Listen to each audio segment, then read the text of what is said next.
All right, welcome. Welcome everybody to the show. We are joined here today by my colleague Jake and our intern this year for the summer, Mr. Ben Link.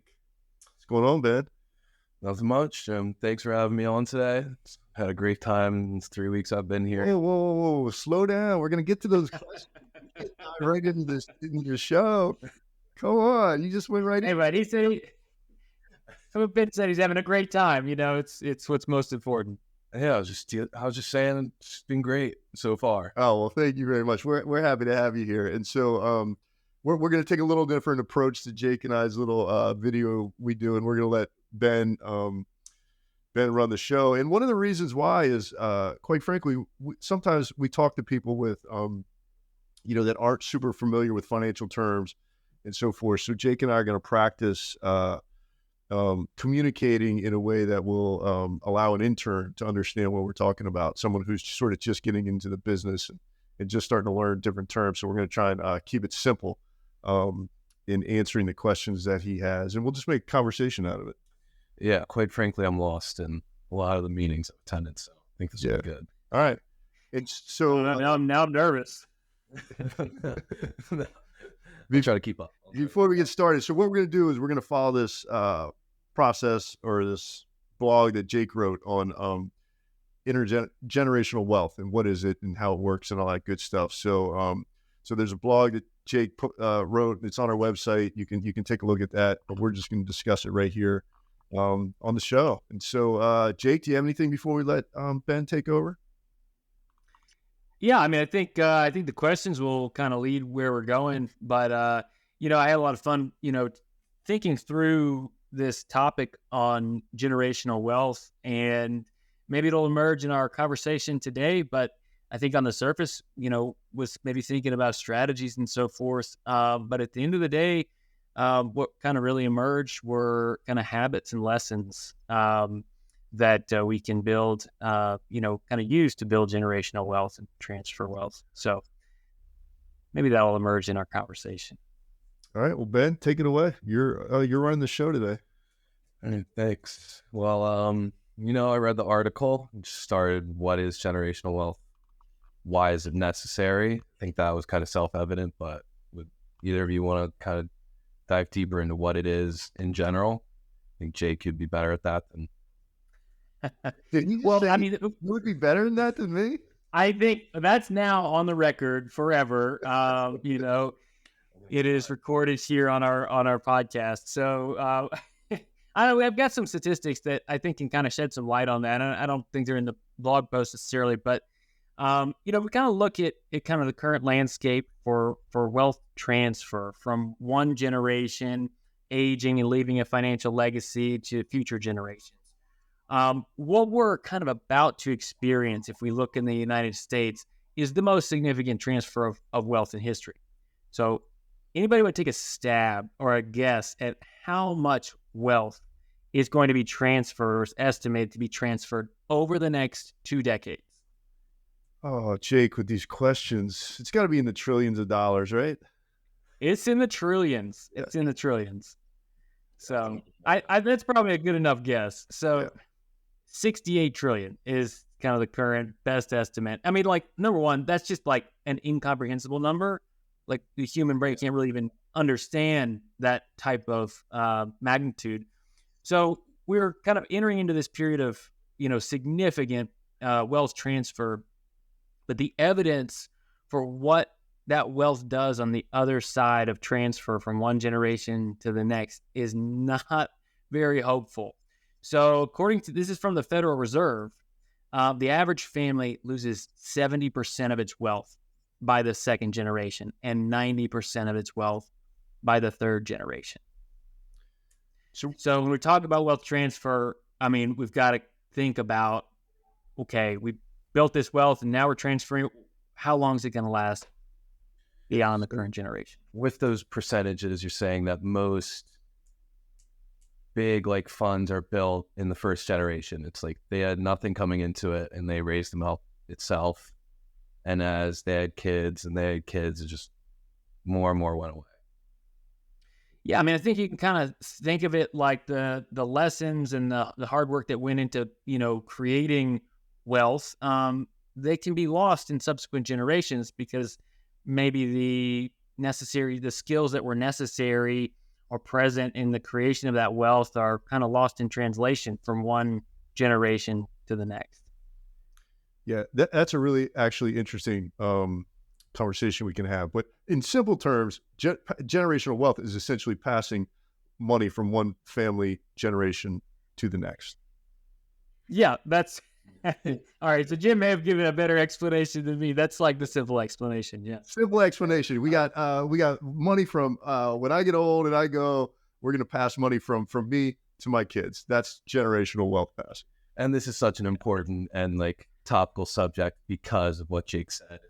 People don't know how to properly manage it. It's all disappears the further you get into the bloodline.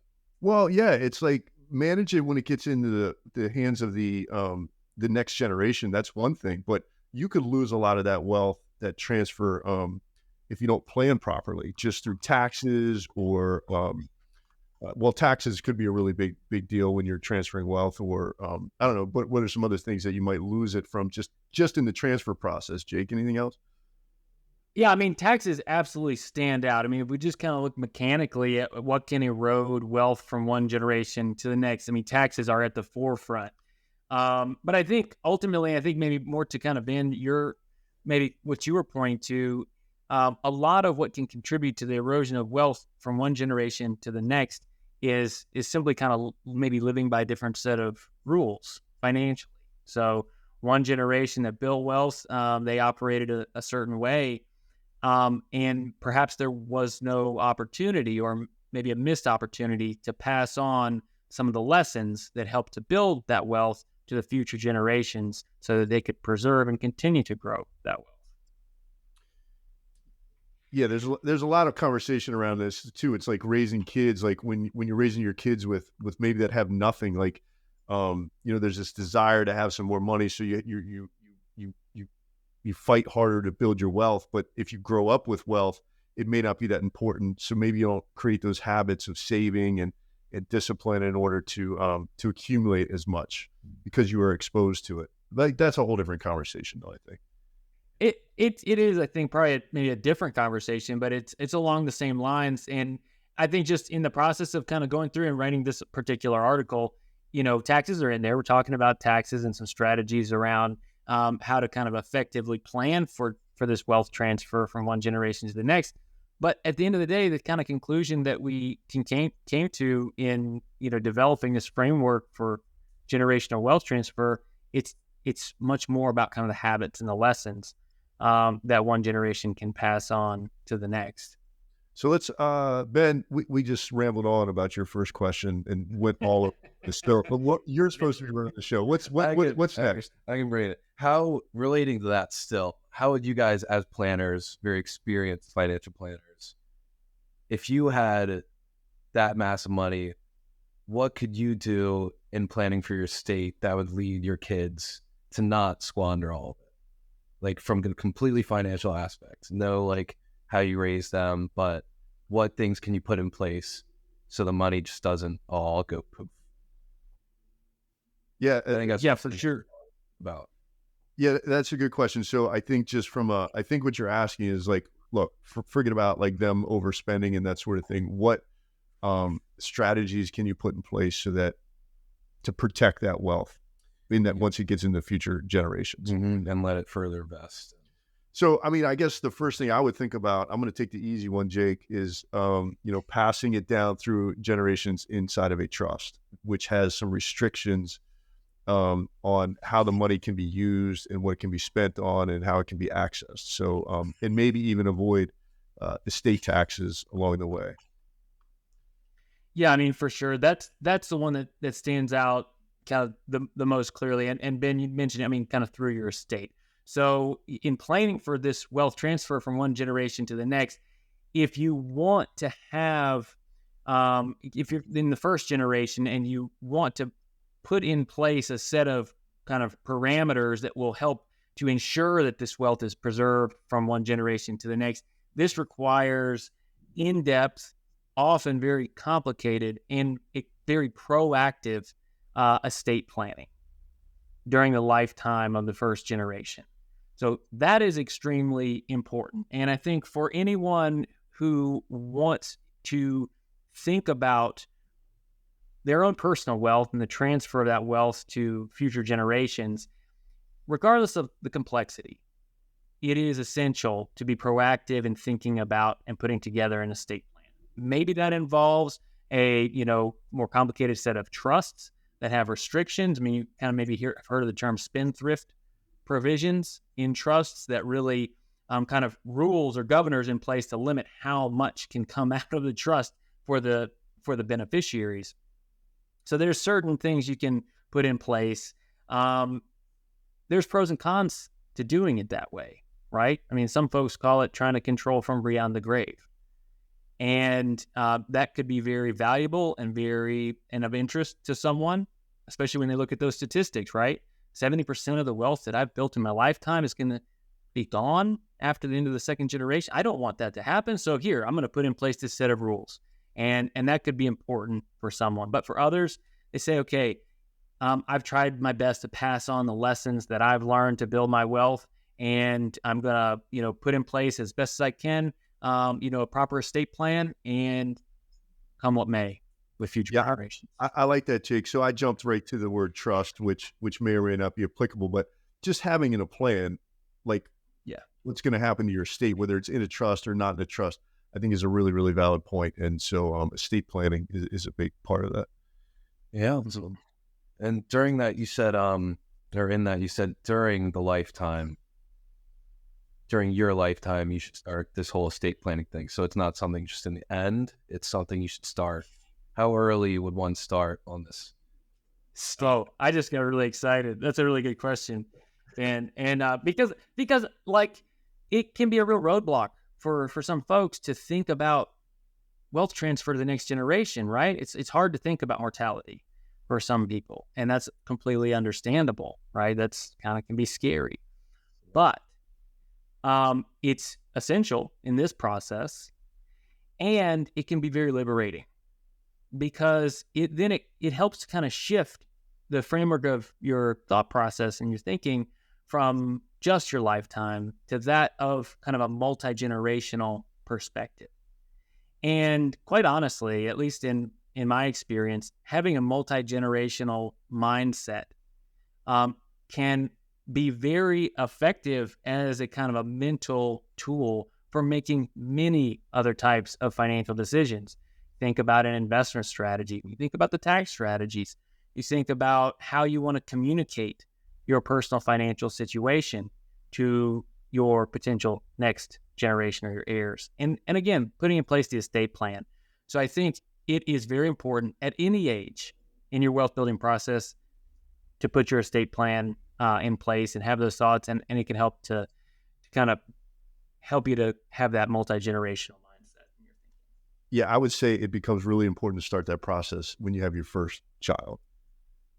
When you start to actually get, it's not even like accumulating wealth, like in bank accounts. It's like, you have a child and one of the first things you do is maybe you purchase life insurance because you want to be able to send that kid through college, and maybe your wife stays at home or something like that. So you may not have a lot of assets, but you may purchase an insurance policy, which then would go to your family members to support them for the rest of your life. So you got to start thinking about this at a really young age. I mean, maybe not right when you're out of college because, you don't have a lot. There's really nobody to support.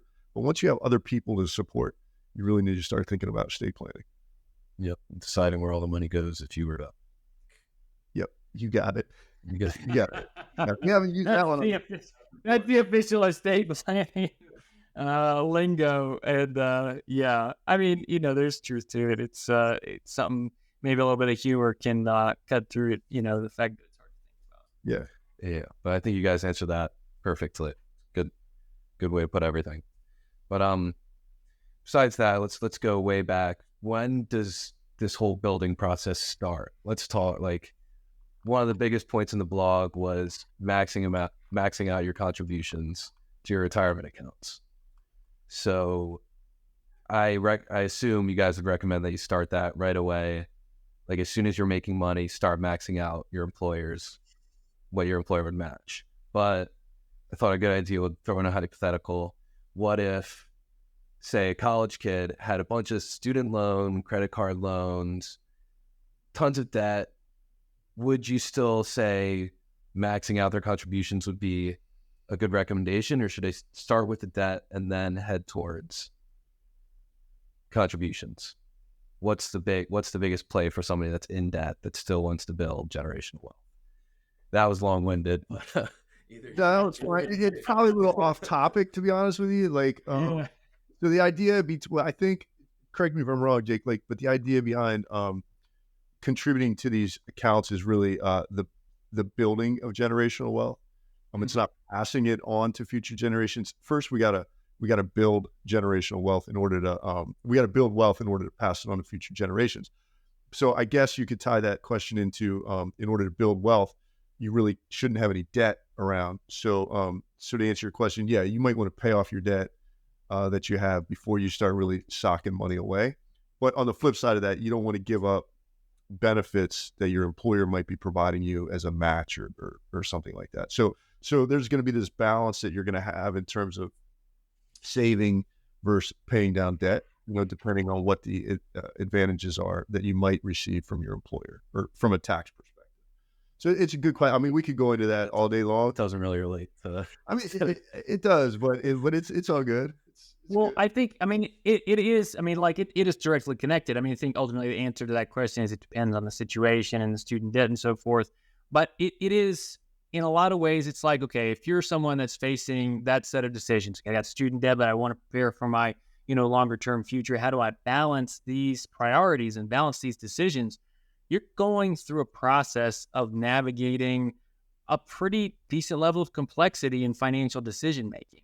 And you're kind of calculating trade-offs, and you're shifting your perspective from a few years out to decades out. You're thinking about taxes. So you're doing a lot of things in the process that if you haven't done them before, then might be the first time you're doing them if you're a young person. Those are skills that you can carry with you throughout your entire financial life, and in turn pass those skills and lessons on to the next generation. When it comes to the retirement account specifically, I think it's what we were talking about in part is that it's okay, take advantage of the opportunities the financial opportunities that you have in front of you. Everybody's set of opportunities is going to be different. If you have retirement accounts available to you either through the workplace, or if you're sole business owner, you can create a small business plan, that sort of thing. These are opportunities that, again, you're thinking about taxes, you're thinking about timelines and financial priorities. At the end of the day, okay, there's certain tax implications of passing on a retirement account to the next generation versus passing on, say, taxable assets and a taxable account. And maybe that's more preferable, one versus the other. But in the process of simply building wealth, where perhaps there was none before, it's important to, again, kind of assess your own personal landscape of opportunities and make the best possible decisions for yourself. Sounds good. Yeah. So we didn't answer your question specifically, but No, I think that's how. It's interesting with these retirement accounts because you spend all this time trying to, I don't want to say use the word avoid, but defer taxes or not pay taxes on money. And then you build your wealth and you actually have money. Then you spend a lot of time trying to figure out how to get it out of those accounts without paying taxes. And we talked about in the beginning, taxes can be have a big effect on how much you transfer to the next generation. So that's why retirement accounts come into play, and that's why there's a focus on. Yeah, and I think just on the topic of retirement accounts, I mean, if we're looking at, for a lot of clients that we have that are maybe kind of entering into retirement or already retired, maybe they've accumulated significant assets in these tax-deferred, pre-tax retirement accounts. And we begin to, help our clients look at the tax implications for their lifetimes, and then the tax implications for their heirs who will be inheriting these accounts at some point in the future. And then kind of taking a step back to the present moment to say, okay, is there anything we can do right now to help minimize the overall tax burden for these accounts? And that's where something like a strategy like Roth IRA conversions, comes into play. So I think there's a lot to be said in kind of looking at generational wealth and retirement accounts specifically. So, but your set of opportunities, again, is going to be different depending on where you are in your financial life. Jake, we're getting a little long-winded. We got a few minutes left. I know. This always happens. I was just gonna ask if you could dumb down the. We're making it Roth too convert- we're making it too complicated. We got complicated. No. As I'm learning. Oh, we got complicated. Yeah. So this is really interesting. I think if we're kind of sticking to the topic of the retirement accounts and kind of tax efficiency and wealth transfer and so forth, the long story, like I think the basic idea, and Jim's probably gonna like phrase this a lot better than I will. It's like for the first generation to essentially prepay the tax bill on these dollars for the next generation. So if someone's inheriting an IRA today, say a child inherits an IRA from their Pete, are we really going down to Roth conversions? I've been asked, so we got to. Yeah, an explanation. I 1 minute explanation. 1 minute explanation, Jim. I got this. All right, let's do it. I got this. Go ahead. So child inherits the IRA. They've got 10 years. They have to take out all the money from the IRA in 10 years. And perhaps they're taking all this money out from perhaps a large IRA during their peak earning years. So they're taking a lot of money out. It's taxed at their highest rate on top of all the other income they're getting. And so the net after tax amount that they receive as an inheritance is lower than if they had inherited a Roth IRA, where then when they take money out of their inherited Roth IRA, it's tax free. So that's the idea. Kind of parents prepay the taxes for their kids. All right. So I would have said as a Roth conversion is taking money out of an account, paying it taxes on it now in order to minimize taxes for the future generation. Oh man, Jim's 2 for 2 on better explanations than me. So I think you just said what? Both sounded good to me. Both. That makes sense. Favorable. What sounds like. Yeah. It may be favorable. Well, let's move on though. It's a whole different topic, a Roth conversion. Yeah. We could go into all kinds of detail. We need a whiteboard that we keep talking about. We need lots of tools. Yeah. All right. What's next? I'm out of question. You're out of question? I'm not out of question. But what else? You're not. Oh, every topic. Don't read my sheet. Every topic we covered sounds like this doesn't really have to do with generational wealth, but a little bit.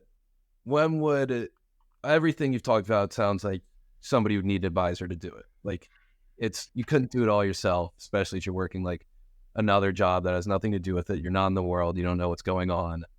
When would you advise, or I guess this would make sense, but when do you think that somebody, maybe like a younger adult, would need an advisor? When would all this need to really start coming together where they can't control it themselves? They need this advice. And not you guys just trying to get them for as long as you can.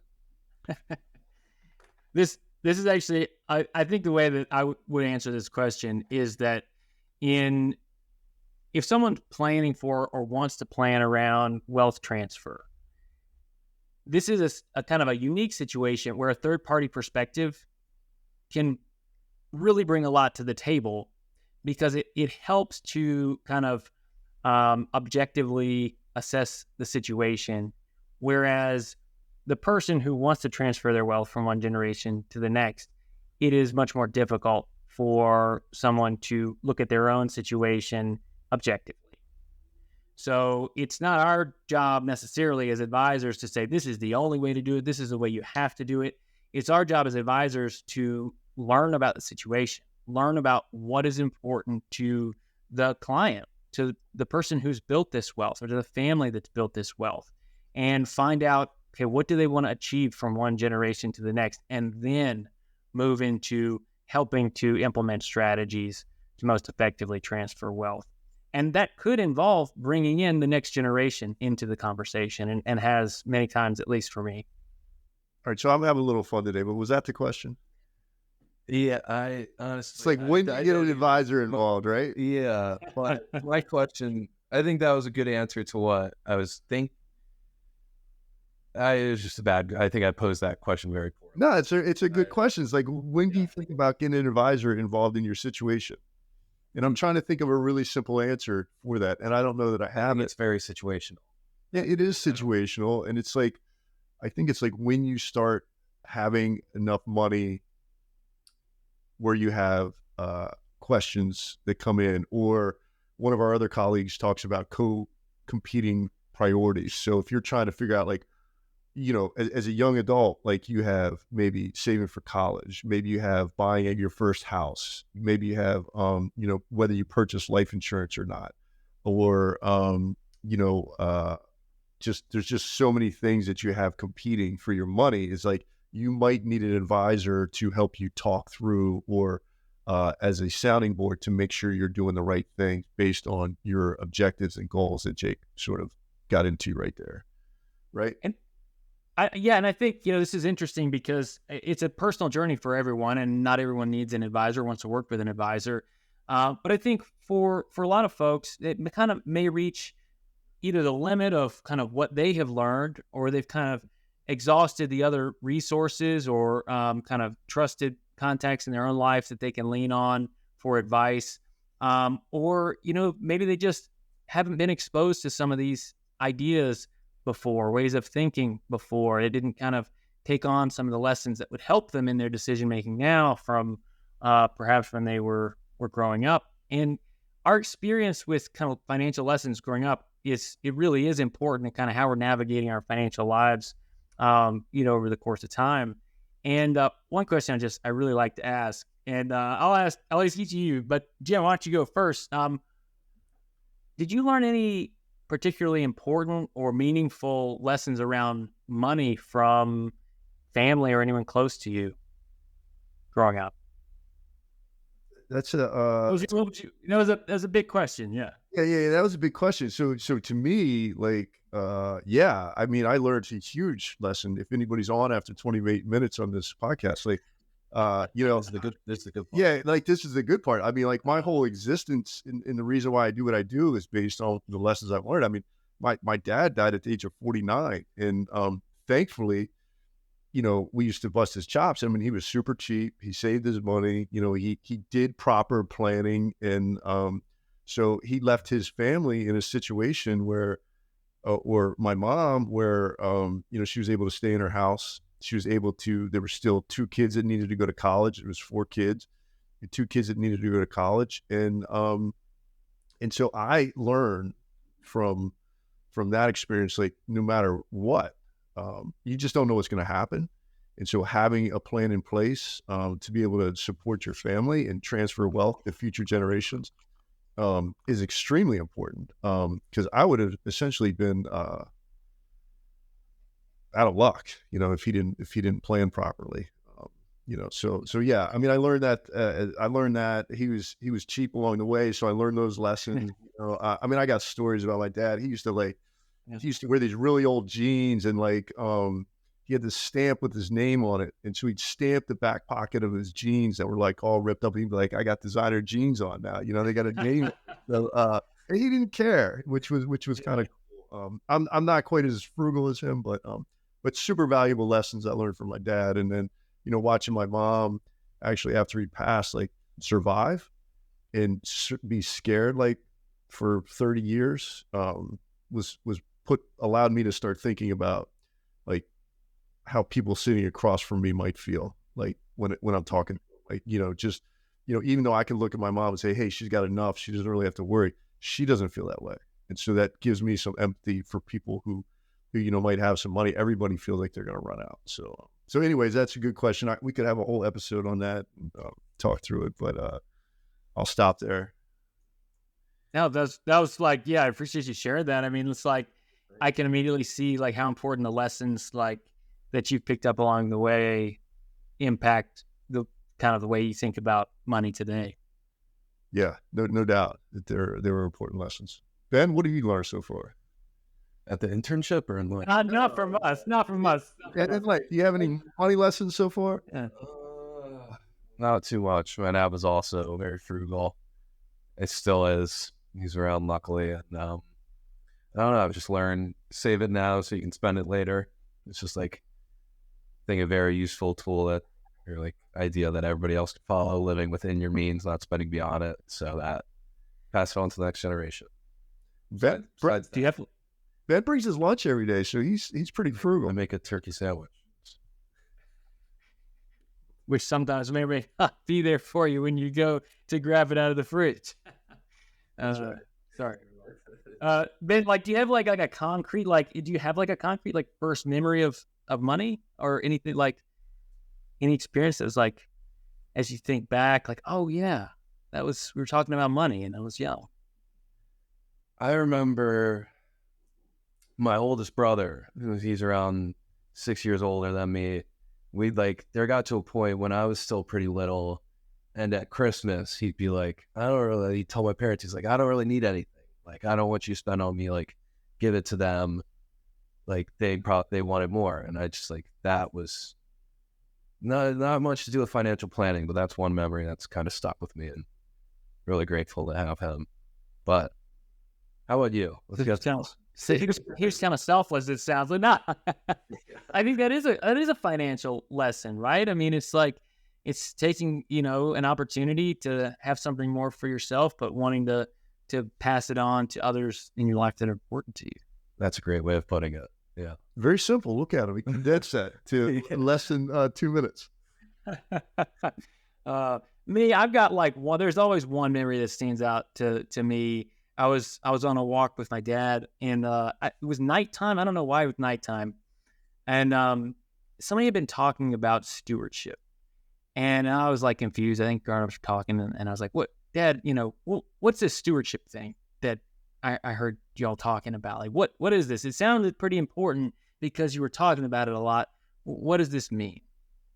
And I can like clearly remember like where we were and kind of everything, and I don't know why. It was just like such a moment that I remember. But like he just shared with me his thoughts on stewardship, and I don't remember kind of like word for word what he said, but I got the sense for what he was saying in terms of being responsible with what you have, being responsible with your money and your resources, and that while they're yours now and they're for your benefit, you have to choose how to use these resources responsibly. And in a way, you're a caretaker for the resources that you have. And so like I kind of got that sense from that conversation, and it's always stood out to me in like a meaningful way. And think about money. I could see that in you. You are a steward of money, and like in a really positive way. That's awesome. Like you think, you think about what money should be used for and how it can be used, and even like to help other people and that sort of thing. So it's awesome. And I think just maybe the very last point I'll make in all this is that in thinking about this, wealth transfer does not have to involve money. It just doesn't. It can involve lessons and ideas that contribute to the building of wealth in the next generation. And so for anyone that may feel that they're not leaving enough of a financial legacy in terms of dollars and cents, they may be leaving the most important financial legacy of all in the ideas that will build wealth for future generations. That's beautiful. Yeah, that is a good point. I mean, some people don't leave money to future generations at all. They leave it to charity because they want their future generations to learn lessons themselves. So, so we're about 34 minutes into this thing. So, Ben, great job on your first hosting of the podcast. We're going to have to do We'll invite you back. Editing to clean this up. We'll see if it ever makes the air. Like, it'll be funny if it ever gets out. Jake, thanks. We sprung this on you, so thanks for participating. Yeah. Thanks for having me. Thanks for putting up the questions. All right, guys. See you, Jake. Thanks. See you guys.